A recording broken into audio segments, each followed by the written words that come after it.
In order to understand what Bitcoin is and how it works, it is necessary to understand the technology behind it first.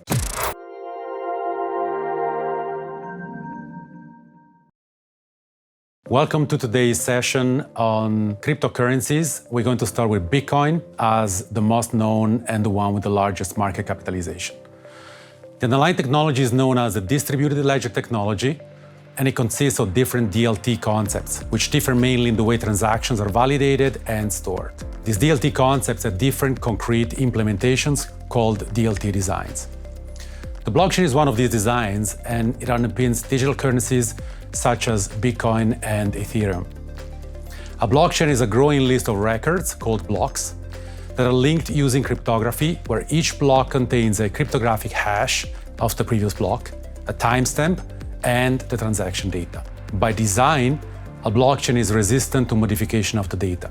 It is an open, distributed ledger that can record transactions between two parties efficiently in a verifiable and permanent way, managed by a peer-to-peer network, collectively agreeing to a protocol for the validation of new blocks. Once recorded, the data in every block cannot be altered without altering all the subsequent blocks, which requires consensus of the network's majority. Back to Bitcoin.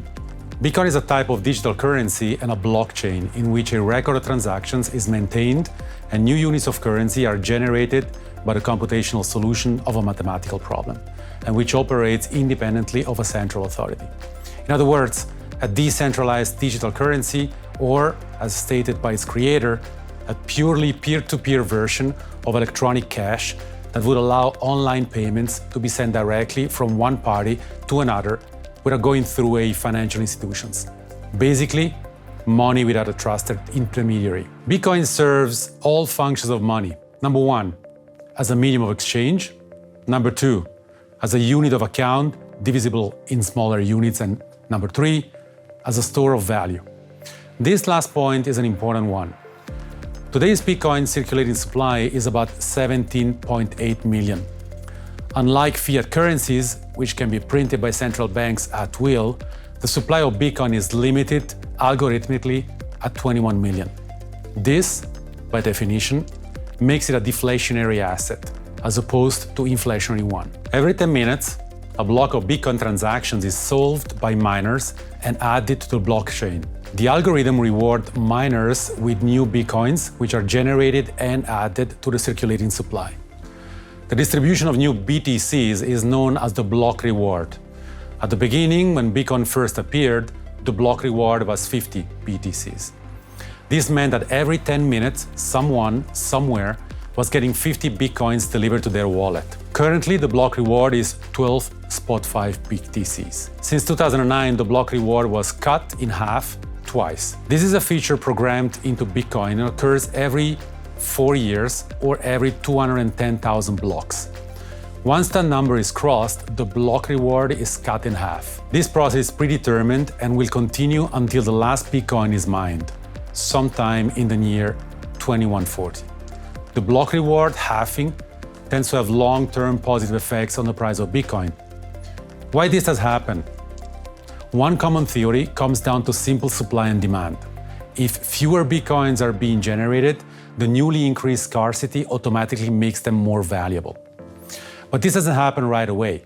For a more detailed explanation of why halvings correlate with price changes, one needs to examine the role of miners. On average, 4,300 blocks are mined each month and added to the Bitcoin blockchain.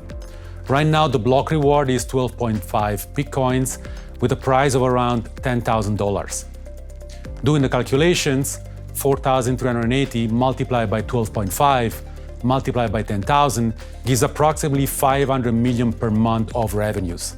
This, again, as I said, is the approximate amount of dollars miners are earning every month in total revenue.